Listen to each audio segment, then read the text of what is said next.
Hey again, welcome to Module 5's Learning Materials. In this micro lecture, we're going to be talking about food system insecurity, specifically around race, class, and gender. So health disparities is defined by the difference in health status, like life expectancy, obesity rates, which we covered in Module 2, asthma. And these health disparities are compared between groups based on sociodemographic factors like socioeconomic status, or SES, race, ethnicity, immigration status, gender, ability, age, and sexual orientation. So health disparities often translate into health inequalities when a particular group faces systemic, avoidable, unfair, and unjust practices and policies, which are structural policy issues and not things that are controlled at the individual level. We've covered health disparities and inequality when talking about obesity and food insecurity, which we'll talk more about next week. So in this short lecture, I want to cover the health inequalities model and also focus on gender and class and race. So let's first take a look at the health inequalities model. Oftentimes we think about a person's diet at the individual level, and interventions focus on increasing an individual's knowledge, attitudes, and behaviors. However, individual choices are constructed and constrained by structural factors or social, physical, and macro level environments that people live in. So even though we think about the diet as something that is so personal and is arrived at by individual choices, there are a lot of impacts on how people make their decisions, and this oftentimes is what we refer to as kind of the social, environmental, structural environment. So the health inequalities model uses a systems framework to show how the food system influences health inequalities at multiple levels with interrelated factors. And one of the reasons that I like it so much is that it really shows the complexity of how the food system influences individuals and groups. So here we have the social and environmental disparities. So this is really about SES, race, ethnicities, geography, gender, and power. And here we have the multiple levels that come into play when influencing the social environmental disparities, or how disparities play out among different groups. So the broad food system. This is the food supply, food affordability, even food marketing. And then we have the community food system, which is really about stores and restaurants and schools and workplaces. So what does the community food system look like? Other social factors include culture and time, and then food production exposures are about community and occupational health, which you'll get to read more about in the learning materials text. And then these influence disparities in diet and then disparities in health.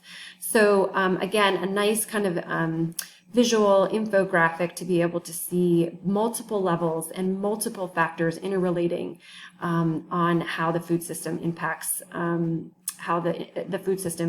health inequalities among groups. So the next thing I want to talk about is your reading that had to do with Women in Food Chains by Allen and Sachs. And this is a literature review, and really interesting to think about power and women and how women are involved in the food system. But interestingly, they come up with some really fascinating findings about how women are in the food system, and suggest that regardless of class, culture, or ethnicity, women are occupied and preoccupied with food, particularly within these three domains. So the labor market, this is paid labor, domestic food, work at home, and this is kind of sociocultural, and then food, eating, and the body.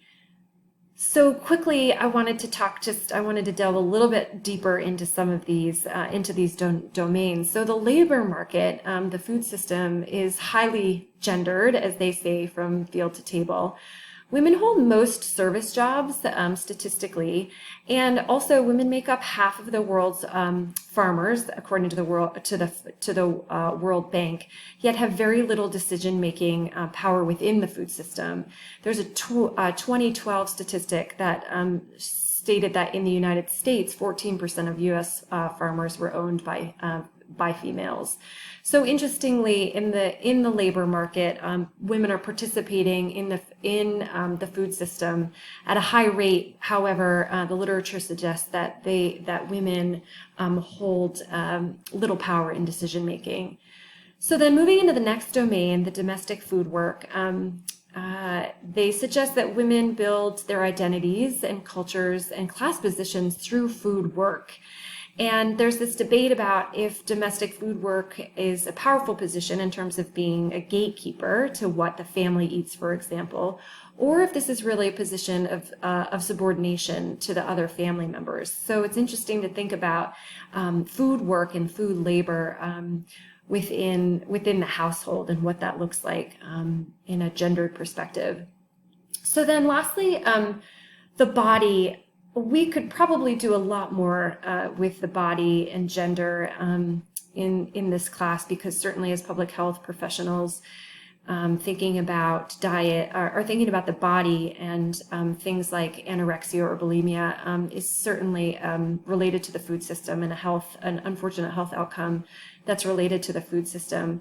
But it's talked about in this article as related to the fact that women have emotional highs and a love and a thrill and thrills with food, but simultaneously there's a contradiction, because there's also this restricting of food or denial of hunger as linked to femininity, and then again unfortunate outcomes related to eating when talking about anorexia, bulimia, and even obesity. So interesting to think about gender as it relates to these three domains that Allen and Sachs have written about. Okay, and then I wanted to also highlight race in this module. So you had an article that was talking about structural racism and food security.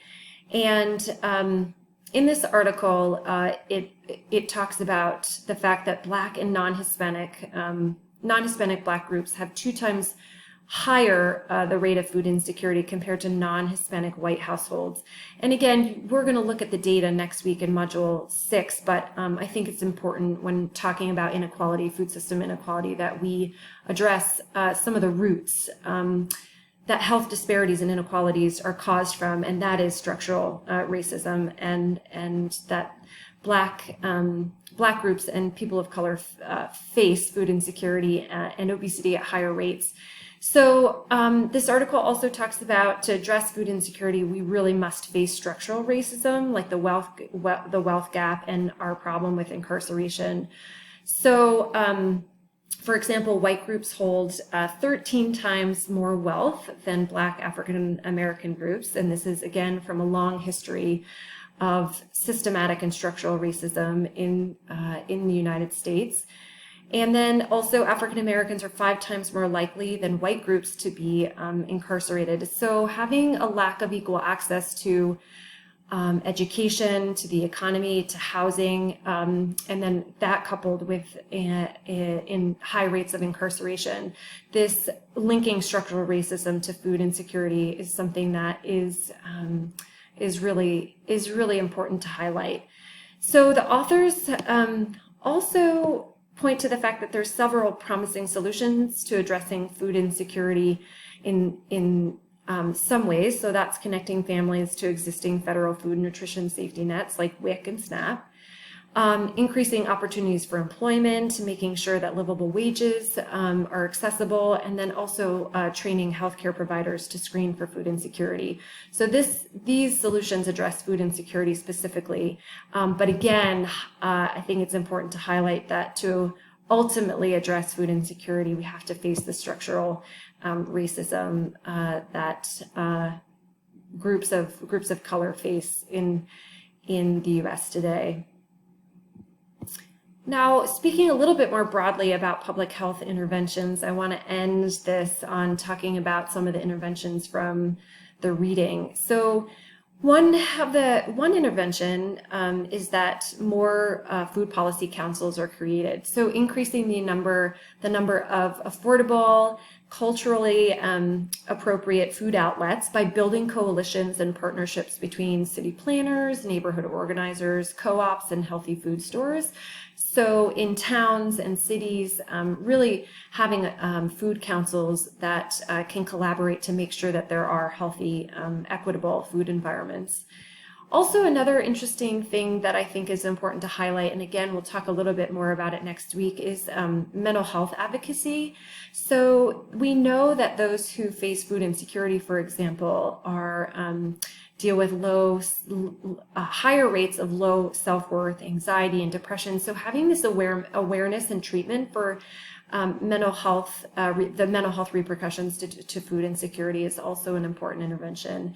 And then lastly, this intervention of food health equity programs, for example, school meal programs, really helps improve literacy, long-term success, and also lowers medical costs. So there are a number of interventions, public health interventions that are out there, and certainly we need to increase what we have and also continue to build interventions that mitigate health disparities and health inequalities between groups.